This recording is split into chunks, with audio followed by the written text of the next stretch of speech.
Hey guys, with the new Zero Crit meta getting more and more popular every day, can Blair the Fireman join the fun? He certainly can.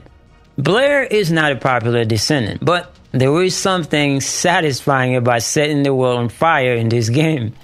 The flamethrower, for instance, may seem underwhelming for some people, but it is really satisfying and can really melt some elites in the 400% dungeons. My name is Wes. I'm going to show you what I came up with for Blair in order for him to join the big boys and girls club. Now, I would say if you already have a regular crit build with Blair that you enjoy, it would be unwise to switch for a zero crit build in my opinion. For the simple fact you might have to invest in at least 2 new catalysts. It's easier for someone who just started to play Blair to use the new zero crit Blair build. That said, if you're gonna try this, there are 2 new modules you are going to need to make this happen. The first one is fire amplification. There are a gazillion ways to get this module, but I'm gonna show you the best options to farm it. Option number 1, there is one dedicated location on Fortress in the Fallen Ark zone that you can farm for fire amplification. It's the Void Fusion Reactor in Fallen Ark, and you have 30% drop chance. Option number 2 is to kill Pyromaniac a few times and you get a chance to get it there. In my experience with NSF bosses, the drop rate is around between 2.5% to around 5% for those type of modules to drop. But you never know. Option number 3 is to do the normal invasions in Fortress whenever they are available. Option number 4 is to do the 400% infiltration on Fortress, and they are only available when Fortress is the invaded zone. Now, for the other new module you're gonna need, it is Dimension Amplification. Option number 1 to get this is to farm the Void Fragment mission in Frozen Valley Fortress for 30% drop chance. You need a chill descendant like VSI or Haley to activate that Void Fragment mission. Option number 2 is to kill Executioner a few times, then you might have a chance to get it there. Option number 3 and option number 4 is just like the previous module. Do the normal invasions and the 400% infiltration in Fortress when Fortress is the invaded zone. So, keep an eye out for when Fortress is the invaded zone if you want to farm these 2 new modules that way. Otherwise, you can just hang out in Fortress playing the game. There is a chance for them to drop from enemies that you kill. Alright, now that you know how to farm for these 2 new modules, you might be wondering if using Blair as a zero crit build really worth it. Now, to be honest with you, this might come down to a matter of preference whether you use the regular OG crit build for Blair or the new zero crit build for him. For me, I just decided to invest in Blair because I want to try something different. I already have all the popular Ultimate Descendants and everybody's already using them. I might as well bring something different to the fight. I guess you can say I am a Blair enjoyer.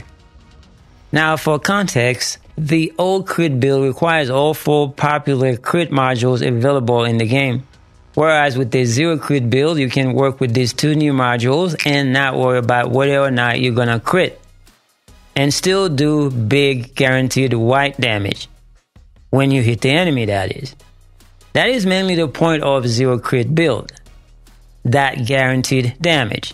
Therefore, since you don't need to use 4 crit modules, you have the opportunity to try different things with your builds. So, this is the mobbing build that I have been using for the 400% infiltrations.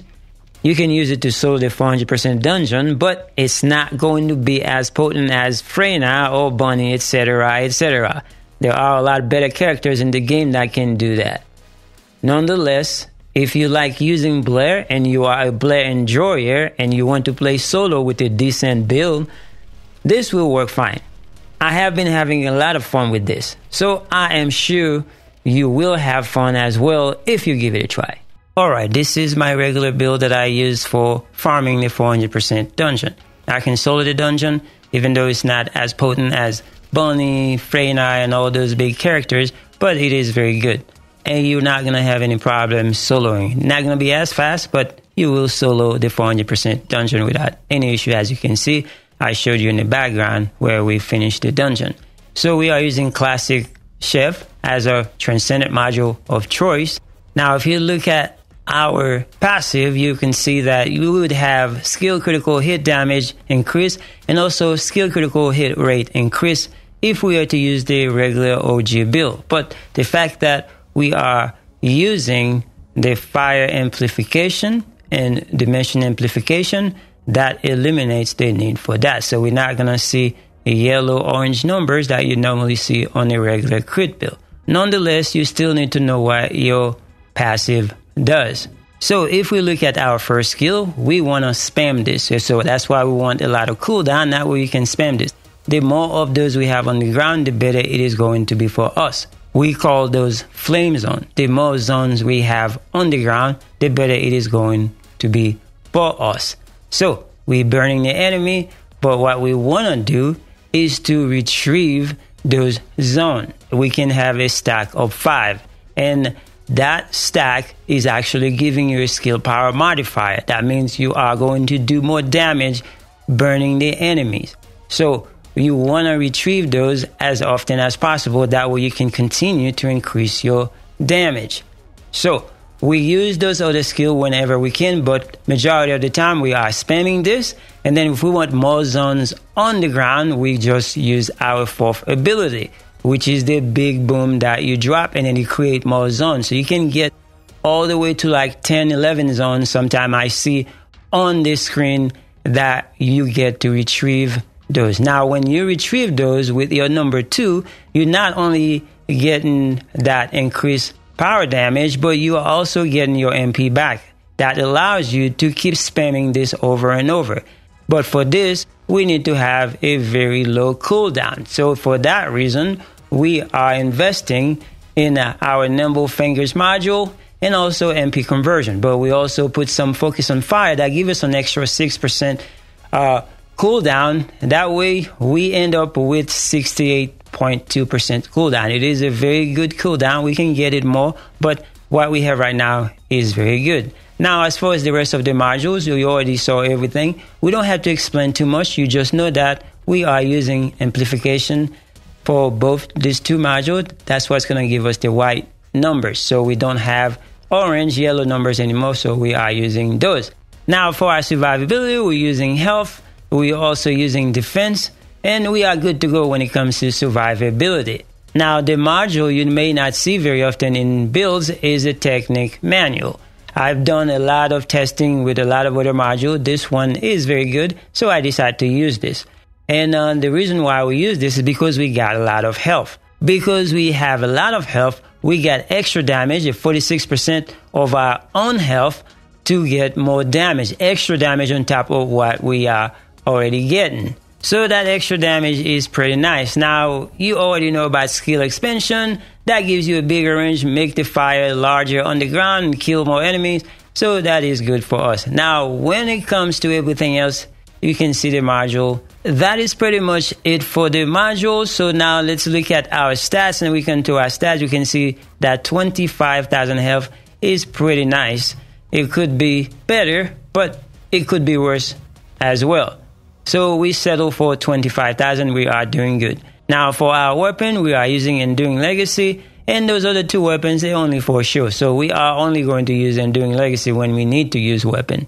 So when it comes to Reactor, it is hard to farm a good Reactor. So use what you get. Now for our substat, they may not be the best, but it is okay. But you can also use skill cooldown, cost. You can also use skill up duration, and you are good to go. So we don't have any problem with what we are using. Now for our components, ideally you want to use the Slayer set because you would have more skill damage when you use the Slayer set. But I've used the Slayer set. When I use the Slayer set, I only have 12,000 HP. I don't like that. So I went to regular components, beef up my survivability for 25,000. But if I go fight a boss, a lot of time I can switch to the Slayer set, but it really doesn't matter. I'm still doing all right whenever I use this build without Slayer set. But we're getting HP on both stats, and then we also get recovery out of combat.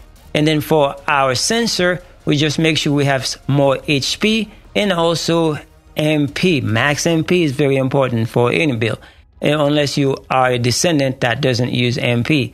And then we also have that MP recovery in combat, because you need the MP to actually use your skills. Even though we don't have a problem with MP with Blair, because you can have MP on demand. That's why when we retrieve our flame zone, then we have MP come back to us so we can spam our skills. Now for the next two components, we are using a 2-piece annihilation. So this one gives us skill duration, and we also have max HP on that, some defense, which is really good, and MP recovery modifier. And then for the processor, we got max HP, even though it's not 646, but 484 is better than nothing. And we got some shield and then some resistance. So it is whatever you can get. The main thing is we got that skill duration, and we are doing all right with that. Now that is the first build for our mobbing build, dungeon, 400% dungeon build. That's what we use, and we are doing good. Now if we look at another option, so if you are someone that needs to use a gun build, so we got something for you. So if we go here, we have the gun Blair Zing, and we are using backdraft. Now for our gun build, what backdraft does, it turns our skill into weapons damage. So you're getting critical hit damage for your weapon, and the default is 10%. And for our critical hit rate, the default is 5%. So you get 5 stacks of that. Now this buff here is the reason why you saw me shredding Dead Bride in the video. In any case, now the way this works, so for just like the last one, we are going to use our number 1, and then we're gonna flame the ground and then get all those zones out. And then we're gonna retrieve them. When you retrieve them, we'll get something called Power of Fire. That Power of Fire is a buff that you will see on your screen. It goes to the max of 5. That's why you see max stacks is 5. So you get a 6% weak point damage. When you multiply that, you get a 30%. 6 by 5 is 30, so that's a 30% buff. And then for your firearm attack, when you multiply that, you get a 25% buff. And the duration is 30 because we use the annihilation set and some other mods like extension, the skill extension, that give us 30.2 seconds. It could be lower because it starts at 20 seconds, but the fact that we use those modules and those components, then we have that 30%. The longer it lasts, the better it is for us because we're going to do more damage. That's the reason why you saw we were able to do those damage to Dead Bride. So that's how this works.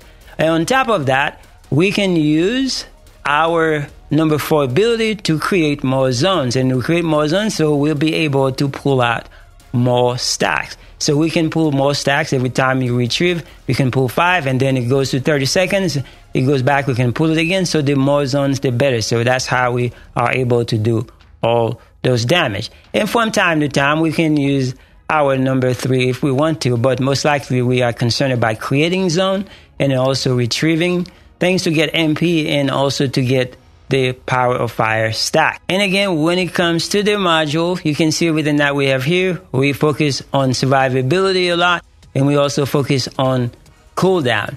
And that way we can use our skill as much as possible. But that's what you got here. That's what we got for the gun build. All right, take a final look at the modules. So let's go to the components. Now for components, we're gonna change the reactor. Just trying to find a reactor that has Colossus damage.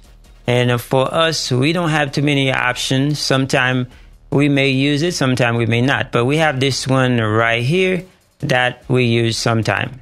But sometime if I forget, I don't use it. It's okay. But now as far as the rest of the components, I'm using the same one that I used for the mobbing build. Again, we are trying to get as much health as possible.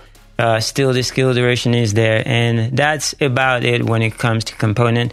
But you can use the Slayer set if you want to, but that is not necessary in my opinion. As you can see, when I show the gameplay, I didn't have any issue killing these bosses that I show throughout the video. And that is basically it. But if you are looking for another build for deadly cuisine, then you can try this option right here. I won't say too much about it, but sometimes I use this in the 400% dungeon, but I prefer to use the mobbing build for the dungeons. Anyway, thank you so much for watching. Hopefully you give this a try. I will see you guys in the next one.